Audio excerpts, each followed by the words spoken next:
Good evening and welcome to the Third Round Reversal Fantasy Football Podcast. Brett Malamuth here with you along with Zach Malamuth. Zach, big week for the Eclipse. We did have an eclipse, Brett. I mean, an unbelievable experience. I was here in upstate New York. It got pitch black dark up here. And it was a good thing I had these glasses because I wouldn't have been able to see anything anyways. Yeah, on Long Island, we had 90% of a totality. And so it didn't get that dark, got a little cloudy. As far as the sky, a little, I shouldn't say cloudy because there were really no clouds. We were able to see it. It was a little chalky colored, I would say, in the sky. So, it started to get really dark. And yeah, it was pretty cool, out there and got to watch it from a football field. So, really nothing in the way, no houses, no trees in the way. So yeah, it was pretty great. Went pretty much the entire country, from the East Coast all the way down past Texas. And so, yeah, a lot of people got to see it. Very cool. I think that the next time that it's supposed to hit that sort of area I will be 77 years old. And so this is probably one of maybe two eclipses that I'll ever see. So pretty awesome. But yeah, I'm probably not going to be able to wear these for the entire episode. Can't see what's going on. But Zach, we're in draft season as far as the NFL goes. A lot of news here. Let's just quickly, before we get started, please subscribe to us on YouTube, wherever you get your podcasts. Give us a thumbs up. Get your comments in as well. We'll try to get to any comments, any questions. Rookie drafts are coming up in the next couple of weeks in a lot of dynasty leagues. So put any questions that you might have as far as draft strategy and all of that. And then, yeah, I mean, we're sort of right in the midst of draft season. And, Dane Brugler of The Athletic came out today with his Beast document. And so shout out to Dane. I mean, it is a beast. It goes through every single prospect. If you haven't seen it ever, I highly recommend it. Just an in-depth guide to pretty much every prospect that gets drafted. And so when your team is on the clock and you pick a guy that you don't even know, you've never heard of, go open up that document and check it out, because it definitely gives an in-depth analysis on everybody. Zach, not much news here in the NFL as far as the current players. I do want to briefly touch on the Rashee Rice situation just from the get-go. Looks like there's a warrant out for his arrest in the car accident that happened. Not too many details other than that. He did get in a car accident outside of Dallas on the highway, left his car, it looked like, and, based on the footage and all of that, looked like he was street racing, left his car in the middle of the highway, hit another car prior to doing that, and then walked away. Don't know the NFL situation as far as repercussions, potential suspensions, or any of that. But just quickly from your eyes, if Rashee Rice isn't ready to go, how did the Chiefs move forward, and how do they move forward in the draft right now? So, I mean, it's interesting. I think we kind of talked about it with the Chiefs before the end of the season. We said, all right, yeah, they're probably going to draft a wide receiver. Like, they're probably going to look for a wide receiver in the draft one way or another. Whoever it is, whether it's early, whether it's late, they're going to get a wide receiver at some point. I think looking at it, maybe they move a little bit higher to get a wide receiver, or like they use an earlier pick on it, rather than if they were focusing on maybe a second or a third, maybe they go maybe a first or a second, like to knock down and lock in that wide receiver that maybe they were looking for. So that's an interesting one here. I think obviously we don't have full information on what's going to happen, suspension, maybe even being released by the Chiefs. Like, all of that is still in question. So all you can do as a Rice owner, you sit and wait till you hear anything, because obviously his value is nothing, because nobody knows what's going to go on right now. I think looking at the Chiefs, though, like I said, maybe they grab one a little bit earlier, but I think it was kind of written already set in stone. Like they were going to draft a wide receiver, whether Rice was there or wasn't there. Of course, they got Hollywood Brown in there as well. So now a nice addition there. I think they were looking at wide receiver anyway, though, in the draft. Yeah, nice little transition to my question that was going to come right after that, which is the Hollywood Brown effect if Rashee Rice isn't ready to go week 1 of the NFL regular season and there is some sort of suspension. I just think, like, we talked a couple weeks ago about Marquise Hollywood Brown, like it was a very low risk signing for them because he has been pretty good, and it wasn't that, he wasn't amazing coming out of Arizona, but it almost felt like the Chiefs needed someone, just like we said. And yeah, they'll probably go out and they'll draft somebody.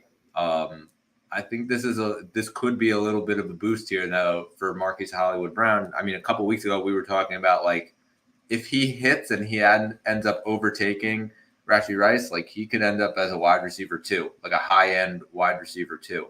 I think that becomes even more possible depending on the situation now with Rashee Rice, whether or not he's there.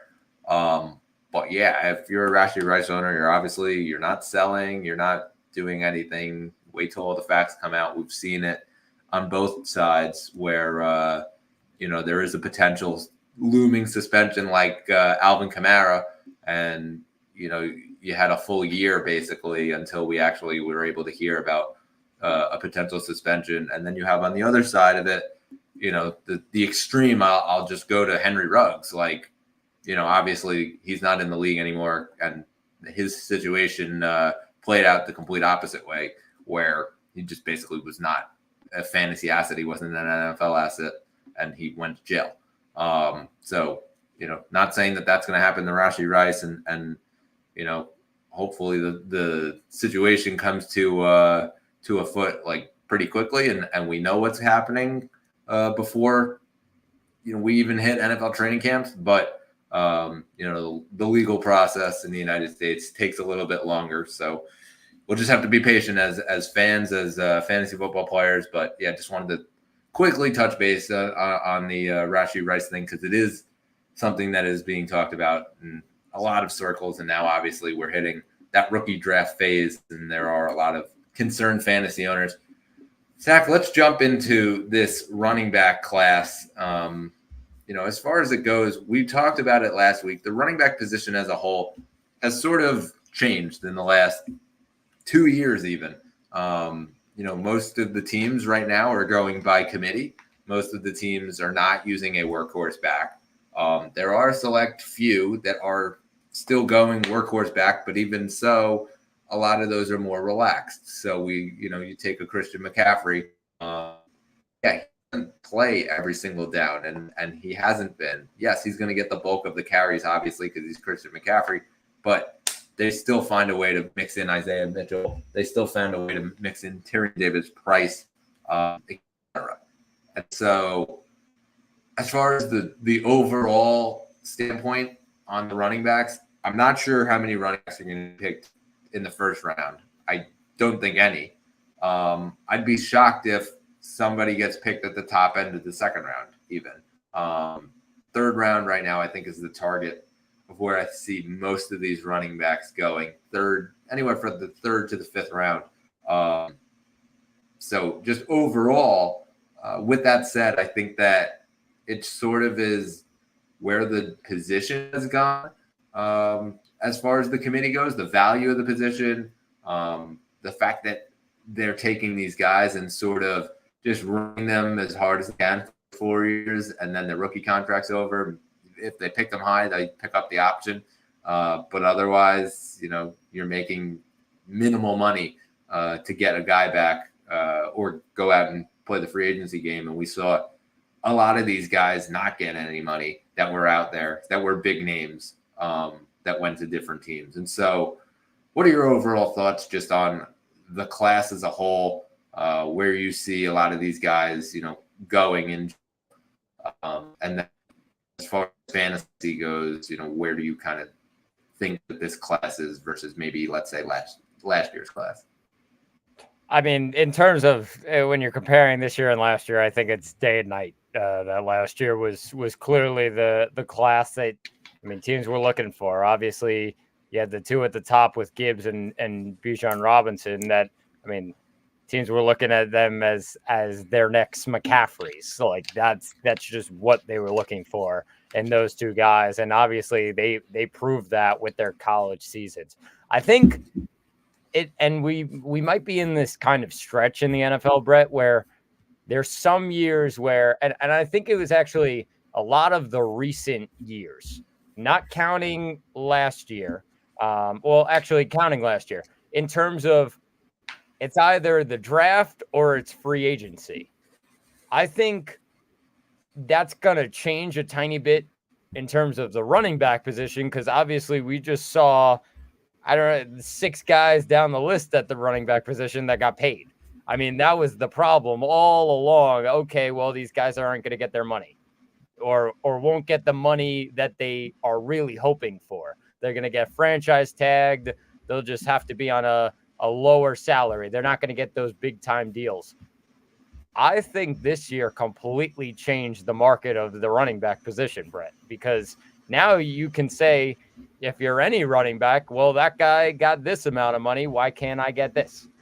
I mean, we're going to see that next year. Saquon got this, so why can't I get that?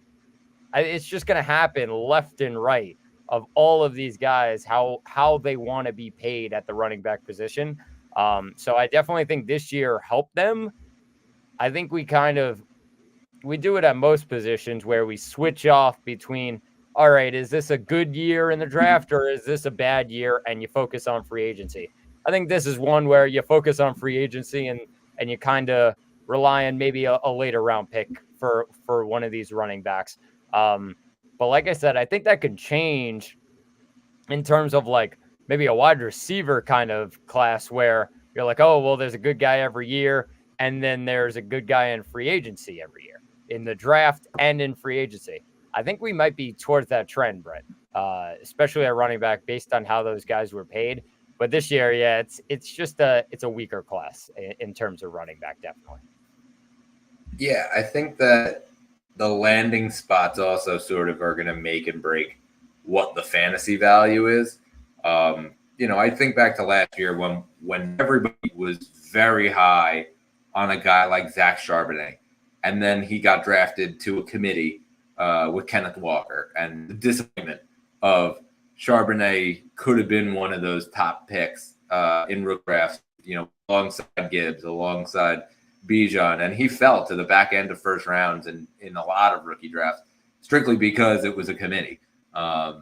Granted, I was one of those people who were able to take him at the back end of the first round, but I think that it really is just a lesson, and especially if your rookie drafts are coming up like now, because there are a lot of rookie drafts that take place right around the NFL draft, just after.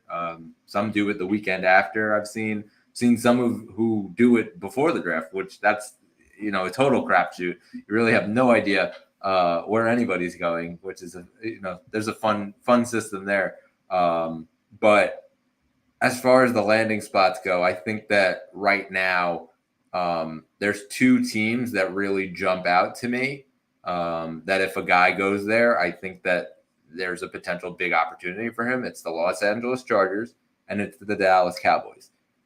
Those right now are 2 spots where I think that a rookie can come in and essentially take over. Obviously, Los Angeles, they bring in Jim Harbaugh. They bring in Greg Roman as well to be the O coordinator. And so I think that that's going to be a team that really tries to lean into the run. They obviously got rid of their wide receivers in Keenan Allen and in Mike Williams. And so, yeah, they bring in Gus Edwards. And so, you figure that Gus will punch it in, but I don't see Gus Edwards being some sort of workhorse back. And so for me, I think that that's a big potential spot for one of those pass catching backs to have a really significant role. The other team that I said is the Dallas Cowboys. Right now, Juice Vaughn is sitting atop the depth chart. And for me, I think that, we always like to joke that Jerry likes his big names. I think that this is a spot where you could potentially see a big name go to Dallas and end up sticking there for a couple of years and being the top guy alongside Deuce Vaughn. I don't know that Deuce Vaughn really was this amazing, figure for them last year that should be the starter. I don't know that he really like earned a spot. Rico Dowdle is there as well. Like, I just don't see it. I think that they're going to add in the draft, and that guy will have a big role. Yeah, no, that's definitely fair. Dallas is definitely a team that you look at right now and you say, well, they need a running back. Like that's kind of the one position where they really just didn't do anything to really solve it. Obviously, they lost Pollard, and now they kind of have to. You would say, yeah, all right, it's time to look for the draft. The good thing about Dallas there is then you have kind of a carousel, and if one booms, then you say, all right, well, that's our running back for the future. So I think that can be something that Dallas is looking at. But I think, in terms of the Pollard thing, that they just ended up letting him go. All right, see you later. He didn't work out really with them. Everybody was saying, oh, well, he's going to be taking over for Zeke. He did not have a good season. And yes, that could have been due to Dallas, but it also had to do with Tony Pollard. Like, he just was not good last year. And it probably in the end, I think, was the right decision for them to move on from each other and separate. But now, like I said, it starts the carousel over for Dallas, and you say, all right, let's start over at running back, grab a rookie, or trust one of those guys that you mentioned in Vaughn or Dowdle and go from there. Yeah, so let's jump into some of these guys now, Zach. And like we said at the top, like I don't know that there's any sort of game changers in here, but let's just break down some of them, some of the strengths and how they might potentially make an impact, where they should go in rookie drafts. Let's start out with Jonathan Brooks, former Texas Longhorn, coming off a torn ACL. He suffered in November. Probably is the top guy on the board as far as, the running back position goes. A lot of talk out there that he potentially could be a second round pick if he doesn't fall to the third. But it sort of seems like it's between him and Blake Corum, who we'll get to in a couple minutes here, as the top two guys. Zach, what are your thoughts here on a potential fantasy value here of Jonathan Brooks? So I think the big thing about this was obviously the injury. And it kind of stunned some owners. Oh, well, he's coming out. Oh, okay. All right. Whatever. Like, he's coming in. So that's the question mark, I would say, on Brooks. Because obviously, we've seen the NFL draft in the past. If you got an injury, most of the time you fall. You definitely do. Teams are just less reluctant to be all in on you and go get you. I think in terms of talent, he's the top guy. I think he definitely shows it off. He's 6 foot 207. So like, he's a built up running back. And obviously he ended up coming in because they lost Bijan as well as Roschon Johnson from last year. And I think he had a really solid season when he started off. So, but really quick running back, and he can definitely cause some damage. But like I said, the size kind of stands out from him, 6 feet, 207. So just a pure power back. And I think teams could be looking for that as just a guy to rely on. I think that this is one of those guys. And I just said it a couple of minutes ago, but like, if he went to the Dallas Cowboys, I think that would be a pretty good landing spot for him. And he'd be able to stay in Texas and the whole bit. As far as his value in fantasy goes, listen, I think that he's probably a back-end rookie first round pick, and he'd probably be the first running back off the board. Again, there's the argument to be made about Blake Corum and who's first and, all of that remains to be seen. But without knowing anything, without the draft obviously happening, he's my first running back off the board, and probably back end of the first round, if not the very first or second pick of the second round. Yeah, I agree with you. No argument there. I think, like I said, the big story with Brooks is the ACL. Do teams trust that? Do teams draft him? He could drop. Like there's no questioning that. I think just looking at it, yeah, it could be between him and Corum, but I even think like Brooks can drop to the third or fourth guy. Like we've seen that before, just because teams don't trust a guy who's coming in off an injury. And because it's an ACL for a running back, not a great sign. That's just probably the worst one you can get next to a torn Achilles. Just one or the other. It's just a bad spot. So I'm sure teams are going to be a little iffy on it. Yeah. So now let's jump right into our next guy here. It's Blake Corum, running back out of Michigan. He's 5'7". He's undersized, and that's a lot of what the knock is on him. However, he runs pretty ridiculous. He's very fast. He really just has no problem getting to the next gear, which I think is really going to help him. And listen, we've seen guys who are not that big be very good in the NFL. Christian McCaffrey was not that big when he came into the NFL. He's still really not that big. Obviously, like we can go as undersized this Darren Sproles. Like that was my favorite little man. That guy just honestly changed the position. I think that there's plenty of good running backs over the years that didn't have the size, but were still able to be successful. So I don't really understand the knocks on him. I just think that he's not going to be some next level running back, which I don't think any of these guys are going to be. But some of the hype on him, obviously, like a lot of that came out of Jim Harbaugh's quotes when he first got the job in LA. And even just before that, when he was in the national championship game, a lot of the quotes about Blake Corum.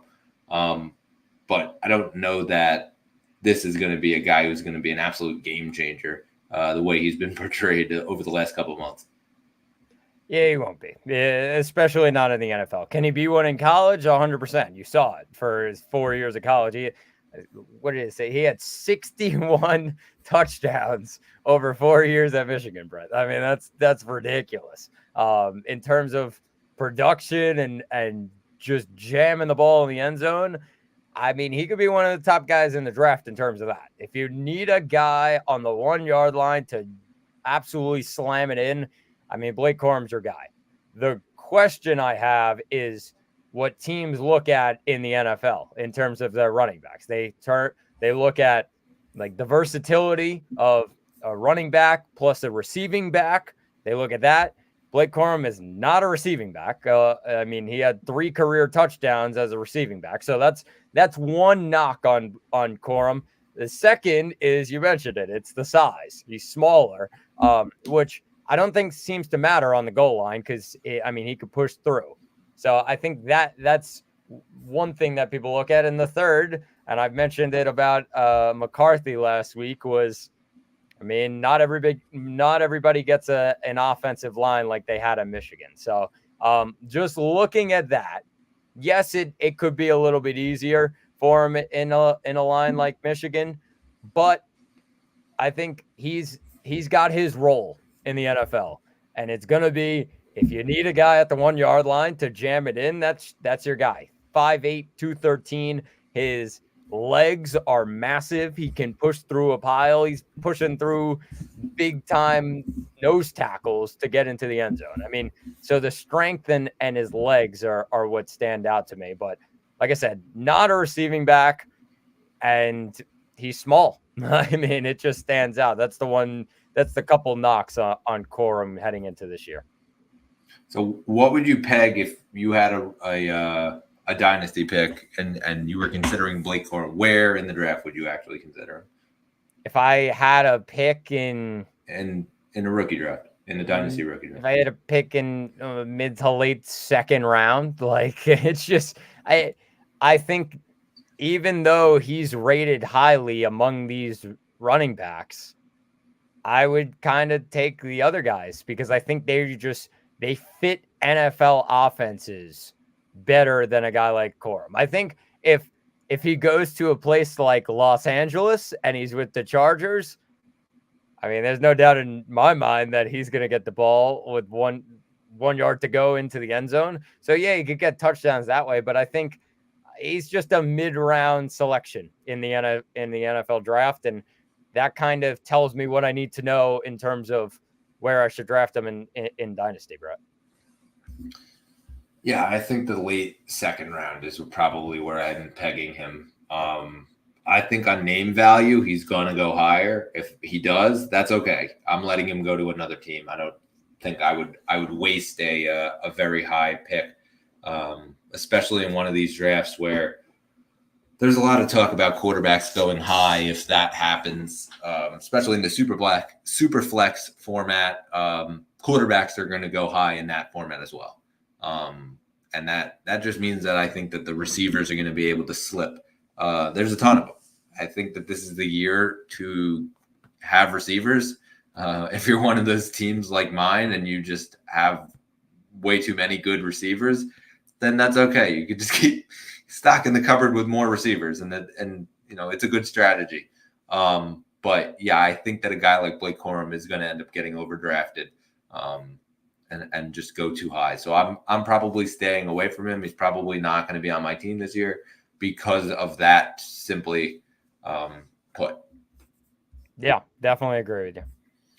All right, so let's jump to the next guy here. It's Trey Benson, the guy out of Florida State, 6 foot tall, and Zach, he had 14 touchdowns last year in 13 games played. What do we think about Trey Benson here? And just listen, I think for me at least, he seemed like he was very NFL ready.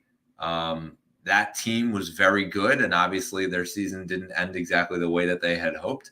But he seemed more NFL ready, I would say, than the other two ahead of him. So at least he has that going for him. That said, he's probably not going to get picked that high. He's probably a 3rd rounder, maybe even a 4th rounder, depending on where these NFL teams value the running back position. And for that said, he's going to end up as part of a committee. He's not going to be a starter. He may end up as a 1B option depending on the right landing spot, but he's not going to be a 1A option. I don't think. And so for me, it's really about, okay, he becomes more of a project, and he has that home run ability. We saw his dash. It was 4.39 in the 40. Pretty nuts. And so very fast and has the ability to get upfield very quickly. So hopefully that sort of helps him and he breaks off a couple big ones, and then, then we can talk. But I don't know that right away, he's going to be this, big time running back. Again, none of these guys are. But for me, I think that he probably falls even into the 3rd round as far as the rookie drafts go, if not the very back end of the 2nd round, depending on how quickly some of those running backs go, if you need a running back. Yeah, I agree with you. So I'd probably put Benson. It's interesting because I just looking at everything surrounding these players coming out, I think he's got a very solid argument to be the best one of the group. I think he's built very well, 6'1", 227. He's got size, or he's 223, excuse me, but size, and his production is off the charts from last year. He had 25 touchdowns at over 2,000 yards in 2 seasons. Just unreal stuff. I think looking at him, there's really not a lot of flaws in Trey Benson's case. It's that, all right, maybe a little bit of durability. Can he go long term? He's had a couple injuries, so people hold back just a tiny bit on him. But all around, great. He's a very solid pass catcher. He's a speedster down the field. He could get to places. People say that he's more of he gets out into space and nobody's catching him, rather than going and pushing into tackles and beating off guys. I think that maybe is the one weakness of him, that he's not going to mow down people.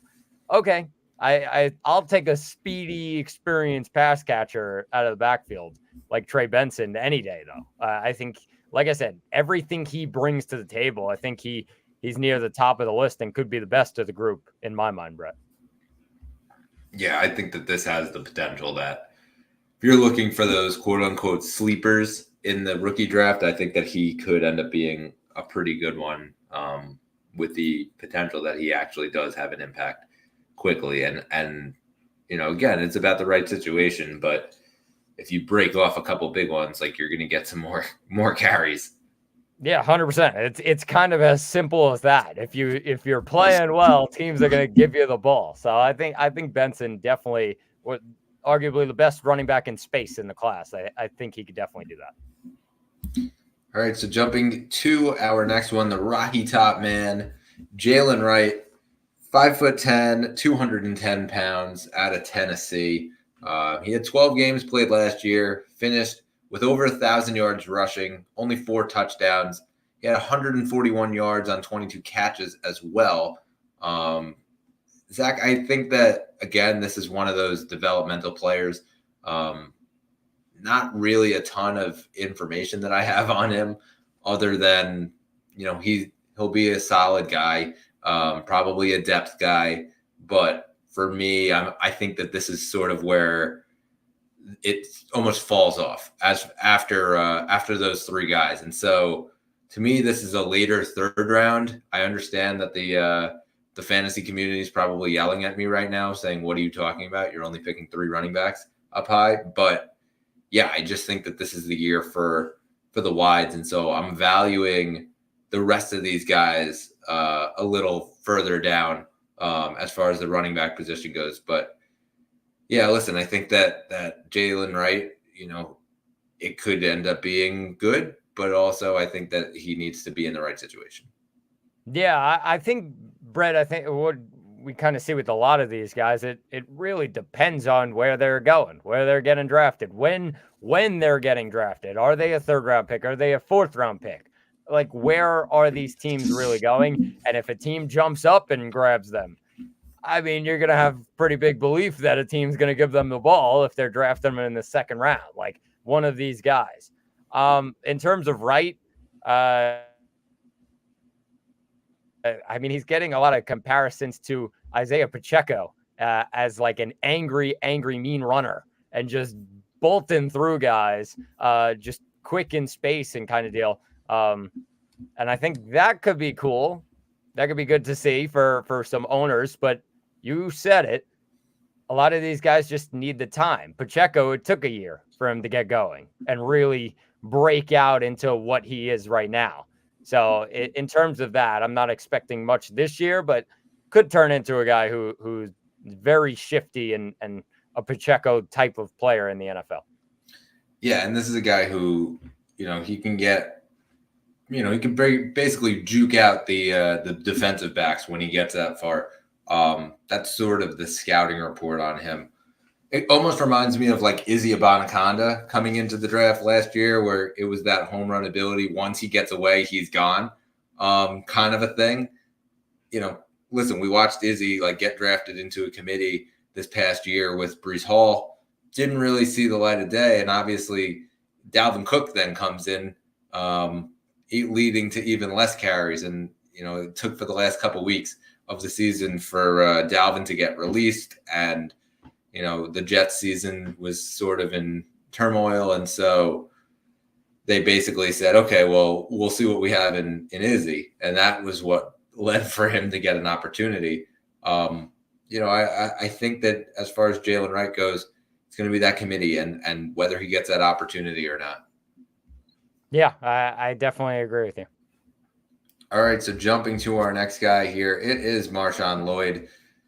And he is a 5'8" man out of USC, 220 pounds, from none other than Wilmington, Delaware. Shout out to Wilmington, Delaware.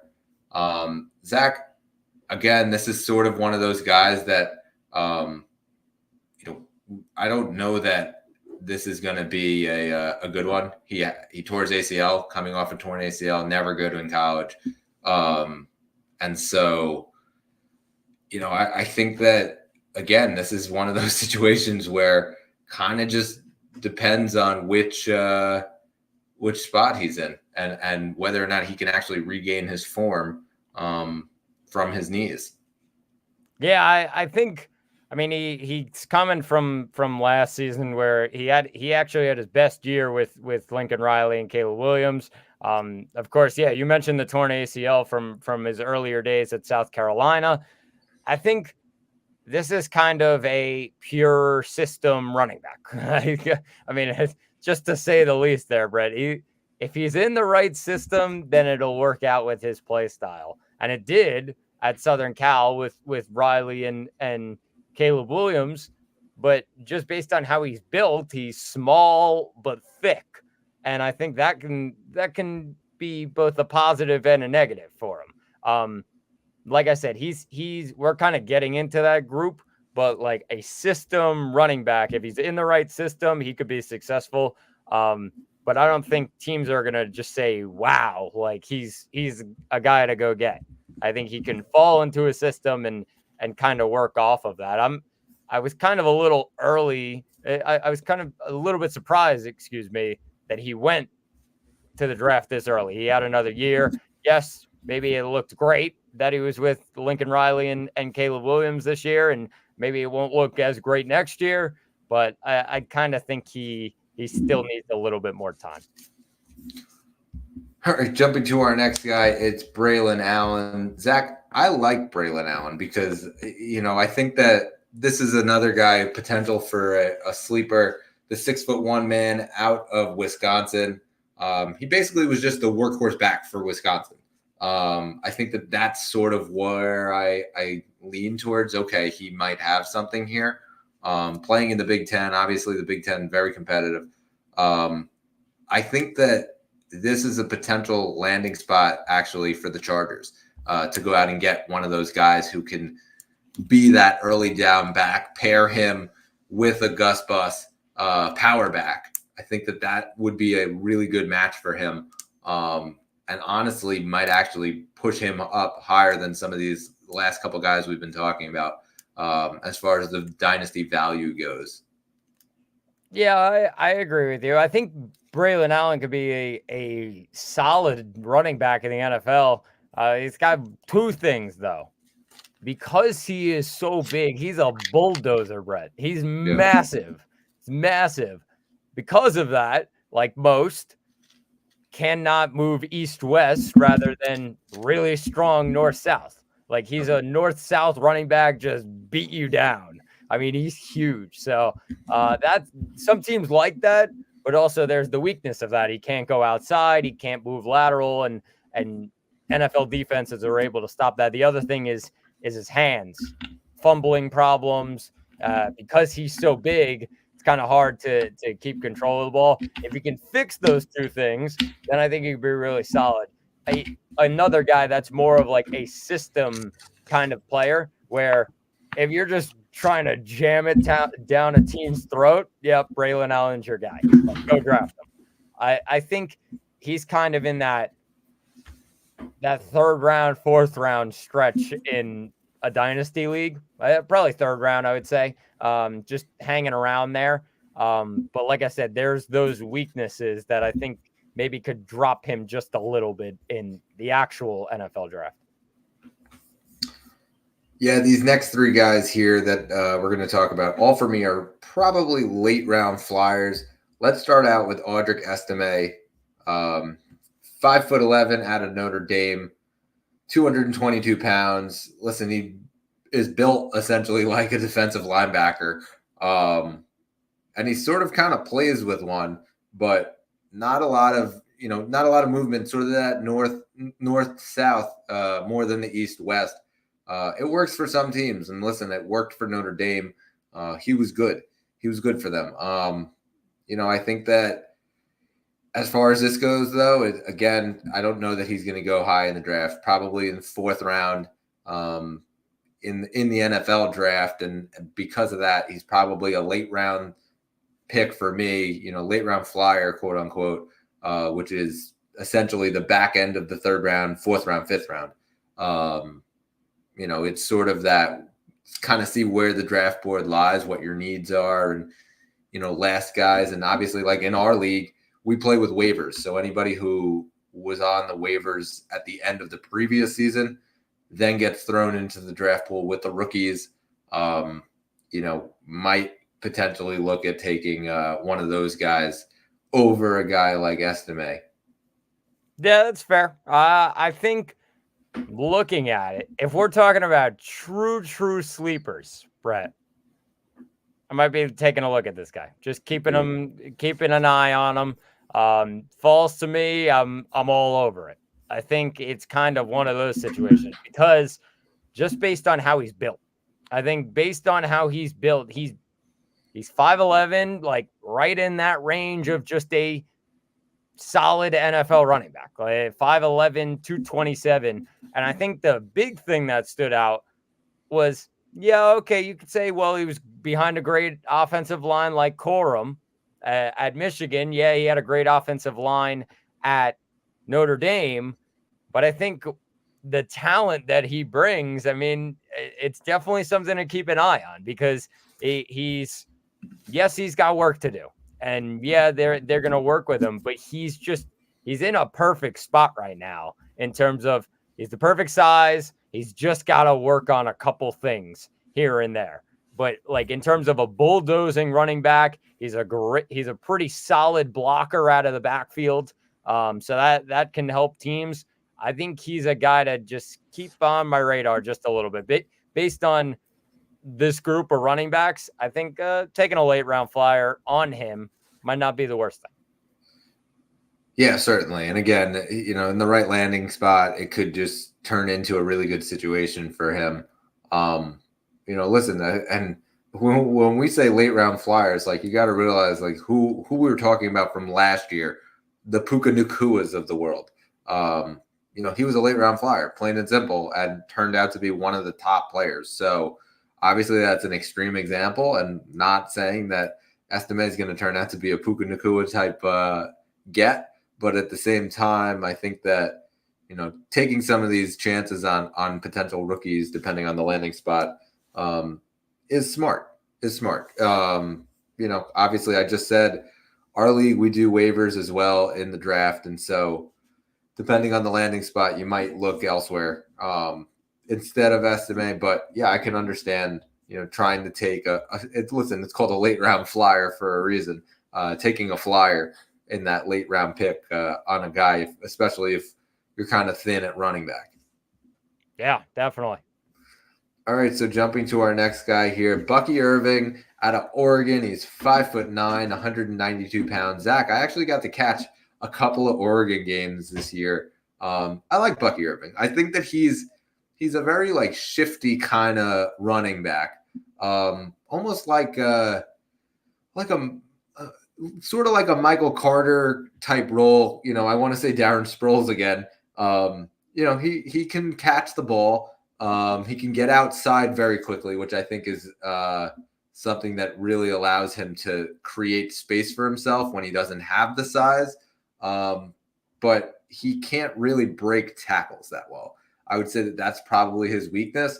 Once the guy gets on him, like he's going down, he's going to sort of have to work on breaking the tackles. But, another guy that's a potential late round flyer. I picked him in Madden. So, that's sort of been, my little thing there. But yeah, he's a late round flyer, nothing more. Yeah, I agree with you, Brett. I think what kind of stood out at Oregon, and he's kind of a fan favorite here in the class. A lot of people are a fan of Bucky Irving just because they watched him at Oregon. What a year he had. Just everything about him. He is very, very quick on his feet, and he's able to just slip around defenders. So that's a big thing. But you said it, like once he runs into a defender, then it could be a little bit of trouble. I can kind of see that based on his size as well, 5'10", only 195. So a little bit less in terms of thickness and weight. Like he just doesn't bring that. That's not his game. And I think in terms of Oregon, yes, he was used as a kind of every down kind of back. I don't think he's an every down kind of back. I think he's a receiving back who can do some pretty solid work in the run game, but he's more of a true receiving back from what he's able to do. I mean, his all-purpose yards, everything, like it all stands out. A lot of that has to do with the grabs that he got out of the backfield. He's very quick in space. So another guy, just keep an eye on, late round flyer. I'm sure that some people will look at him because he's, like I said, he's kind of a fan favorite in this class. Yeah, I think again, this is sort of the Puka Nacua pick, and Puka got a lot of hype as one of those potential late round flyers. Turned out to work out.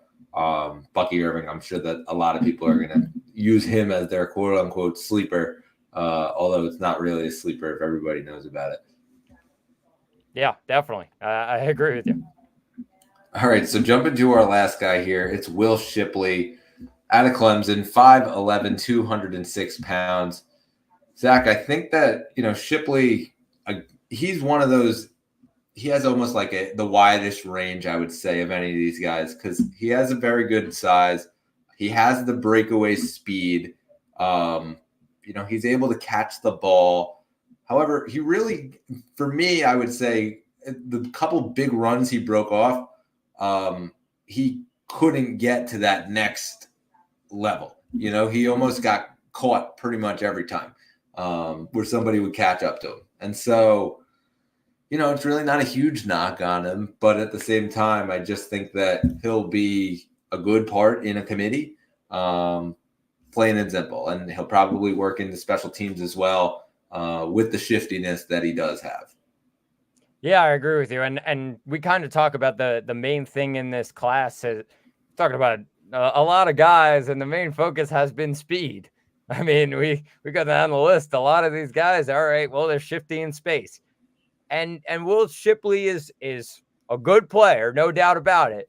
But you said it, he lacks that extra gear that'll just take him all the way and really wow some teams when he's running out of the backfield. So another solid guy in terms of an NFL player, how he's built, everything about it.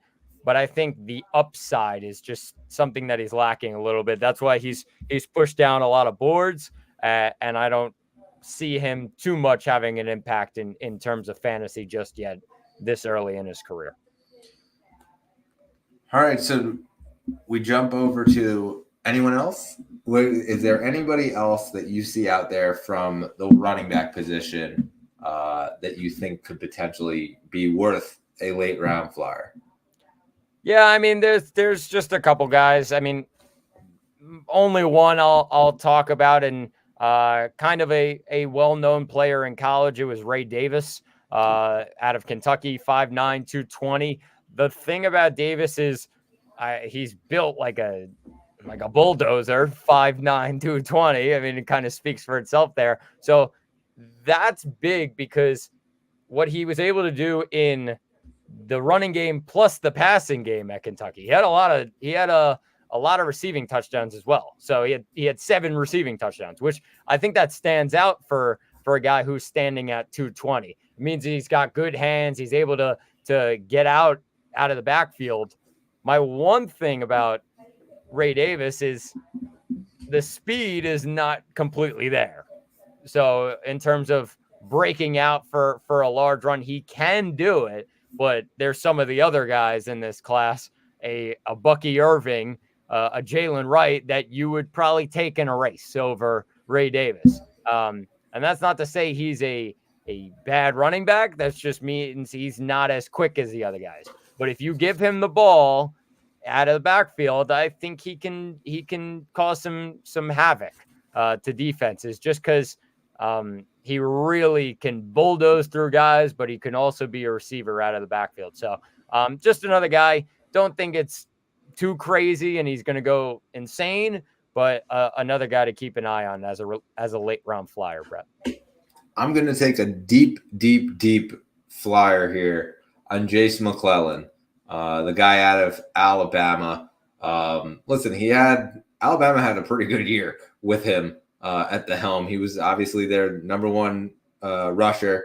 8 touchdowns on the year in 13 games. Kind of was just a big power guy. I think that we're going to see him sort of compete for a job in the NFL.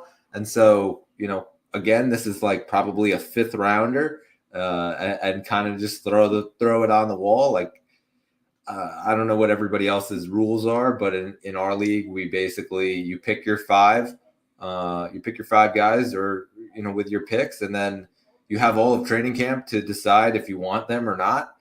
You have to make your cuts down onto cut down day and, subtract your roster. Some have to subtract by 5. Others have an IR clause where, you get to keep those 2 guys. So you have to cut 7 guys.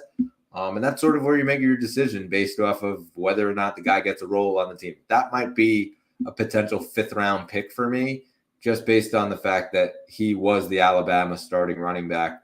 And yeah, it was only for a year, but at the same time, I think that he kind of was able to battle himself into that position.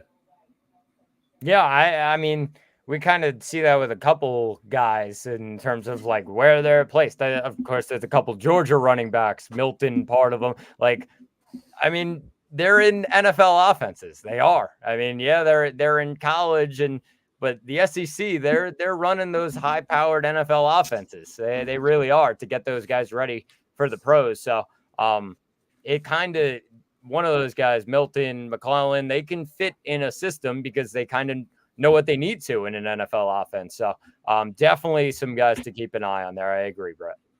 Yeah, and don't forget, the SEC, yeah, they're NFL offenses, but they're also playing against a lot of NFL defenses.